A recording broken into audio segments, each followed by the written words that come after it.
Petit flash spécial avant de commencer ce podcast. Les gagnants du concours pour gagner justement l'information sur apprendre le dessin d'observation que j'avais fait au précédent podcast sont Aya Soko et Mallow. N'hésitez pas à me contacter directement soit dans les commentaires, soit vous avez un lien dans la description pour justement m'envoyer un mail pour que je puisse vous donner un accès à la formation. Et évidemment, félicitations à vous deux. Je vous laisse avec le podcast. Bonjour à tous et bienvenue dans ce tout nouveau podcast tiré du blog lecarnetdigital.com. Je suis Sandre et aujourd'hui je voudrais vous parler de la friction. Alors laissez-moi vous raconter un peu une histoire. Donc comme vous le savez, je suis encore chez la famille et quelque chose que j'ai remarqué chez ma maman, c'est que elle a constamment, dès qu'elle fait quelque chose, elle a constamment des frictions. Ce que j'appelle des frictions en fait, c'est... je vous donne un exemple. Imaginons que vous vouliez, par exemple, faire du houmous. Voilà. Du houmous, du coup, c'est grosso modo des pois chiches qui sont mixés avec du citron et de l'ail. Oui, on n'est pas sur un podcast de cuisine, hein, je vous le rappelle. Mais pour faire du houmous, ma maman, ce qu'elle va faire, c'est qu'elle va sortir le robot qui est enfermé dans sa boîte d'origine qui est là depuis 20 ans. Boîte et robot qui est placé tout en haut d'un meuble où elle ne peut pas accéder seule, donc elle est obligée de prendre un petit, vous savez, une petite marche quoi, une petite marche, donc il faut qu'elle sorte sa petite marche, qu'elle monte sur sa marche, qu'elle récupère son paquet, qu'elle ouvre le paquet, qu'elle branche l'appareil, et qu'ensuite elle puisse mettre tous les ingrédients pour faire son mousse. C'est ce que j'appelle la friction. En clair, avant d'arriver à faire ce qu'elle voulait faire, c'est-à-dire juste mixer des pois chiches, elle se retrouve à faire plein de petites actions qui vont ralentir, qui vont faire une friction, si vous voulez, envers son action finale. Et vous allez me dire, bon, il n'y a pas vraiment de problème à ça, mais moi, ce que je vois, en fait, c'est que toutes ces petites actions, le fait de sortir la marche, le fait de monter sur cette marche, le fait d'aller récupérer le paquet en hauteur, etc., toutes ces petites frictions sont des excuses pour ne pas faire le houmous. En clair, vous avez plein de petites excuses à vous dire « Ah non, j'ai la flemme, il faut que j'aille chercher la marche. Ah non, j'ai la flemme, il faut que je sorte l'appareil de la boîte, etc. etc. » Et quand on apprend une nouvelle activité, notamment le dessin, l'idée c'est justement de réduire au minimum cette friction pour ne pas facilement vous trouver d'excuses. C'est un peu, vous savez, l'exemple de si vous voulez faire du sport tous les matins, alors préparez vos vêtements et vos baskets la veille, quitte à même, il y a une astuce qui consiste en fait à s'habiller dans les vêtements de sport directement dans la nuit précédente pour que quand vous vous levez directement, vous ayez juste à mettre vos baskets et partir courir un coup. L'idée vraiment c'est de limiter au maximum ces frictions. Et en soi, qu'est-ce que ça donne par rapport au dessin ? Eh bien, quand on travaille par exemple en digital, ça peut très bien être par exemple avoir un ordinateur qui est constamment connecté et placé sur le bureau où on doit travailler, notamment si vous travaillez avec un ordinateur portable. Ça peut être aussi d'avoir votre tablette graphique qui est constamment connectée à votre ordinateur, comme ça vous n'allez pas chercher votre tablette, vous n'allez pas chercher votre stylet, vous voyez le genre.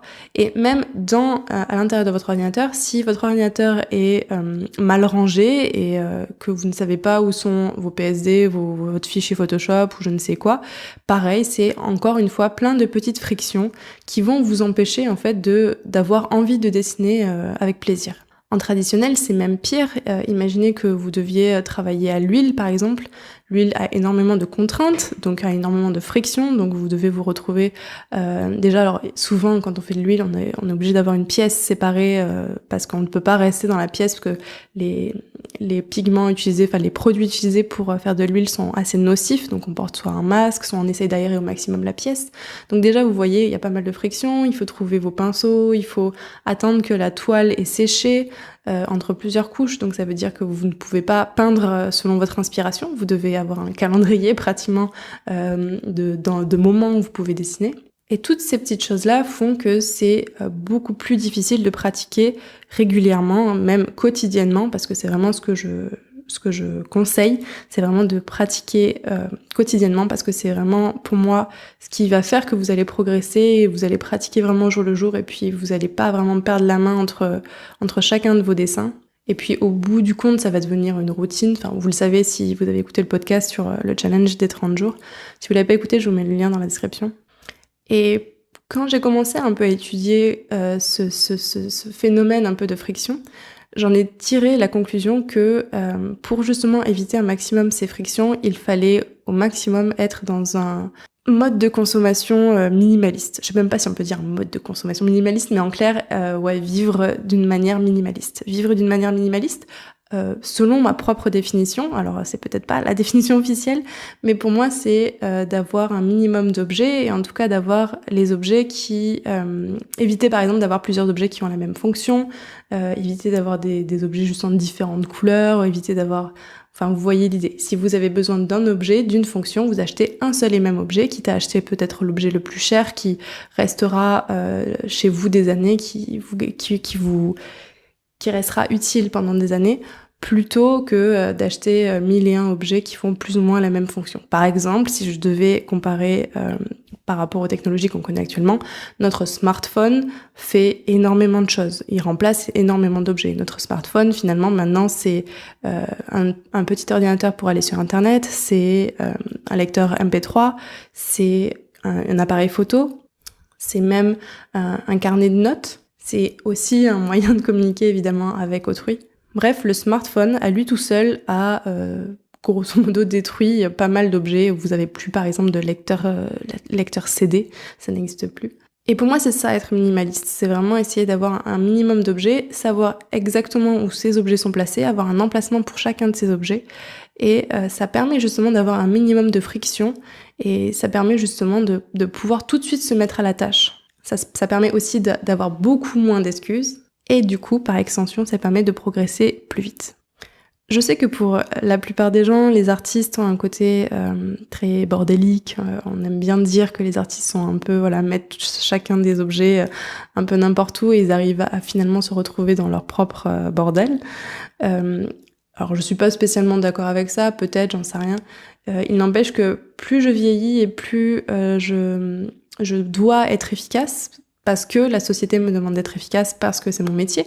Après, c'est peut-être pas votre cas, évidemment.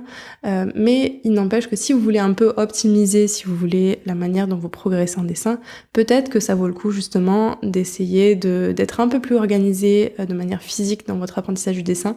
Ça peut aussi vouloir dire plus se fixer des objectifs. Donc là, je vous renvoie à ma dernière vidéo, justement, sur les objectifs, histoire non plus de pas s'éparpiller, parce que c'est aussi une manière de procrastiner, le fait de s'éparpiller sur plusieurs tâches, de vouloir en faire un peu partout, essayer d'attaquer la couleur, puis essayer d'attaquer, le fusain, puis essayer d'attaquer le digital painting, bref.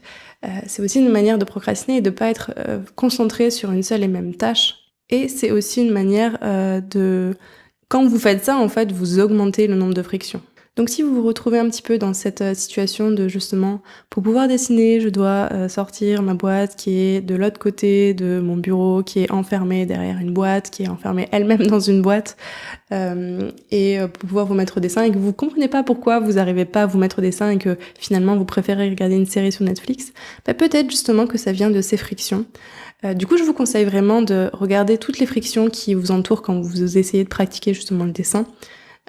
Qu'est-ce qui vous empêche, ces petits obstacles, à chaque fois ces petites excuses qui vous empêchent justement de dessiner. Essayez de les analyser et peut-être essayer de les réduire si vous le pouvez, essayez de les contourner ou essayez de trouver des petits hacks, comme on dit, pour arriver à les contourner. Ça peut aussi passer par justement le fait d'avoir des routines. Là, je me suis mis une routine d'ailleurs qui consiste à tout simplement dessiner du dessin de compréhension, ce que j'appelle le dessin de compréhension. C'est pas vraiment du dessin d'observation, c'est plus essayer de comprendre ce que je vois et l'analyser pour pouvoir le reproduire sur ma feuille. Mais je me suis motivée à faire ça pendant mon café du matin. Donc ça représente peut-être 5 à 10 minutes tous les matins. Et je fais ça avec mon iPad Pro, avec mon stylet, donc l'Apple Pencil. Et l'Apple Pencil doit être rechargé et mon iPad doit être rechargé. Donc c'est aussi à moi, chaque soir, penser à le recharger si il a besoin d'être rechargé. Parce que sinon, si le matin je me réveille et qu'il n'y a pas de batterie, ça sera une friction qui me poussera à me donner une excuse et me dire vu que je n'ai pas de batterie, je ne vais pas dessiner. Alors qu'en vrai, j'aurais pu tout simplement prendre une feuille et un crayon. N'hésitez pas à rajouter dans les commentaires vos petites frictions si vous êtes arrivé à en analyser quelques-unes. Peut-être que ça pourra aider justement certaines personnes à se rendre compte que finalement elles ont pas mal de frictions dans leur vie. Et pourquoi pas aussi partager la manière dont vous êtes arrivé à contourner ces frictions. Dans tous les cas, moi je vous dis à la prochaine fois sur lecarnetdigital.com pour un article, une vidéo ou un podcast. Allez, ciao!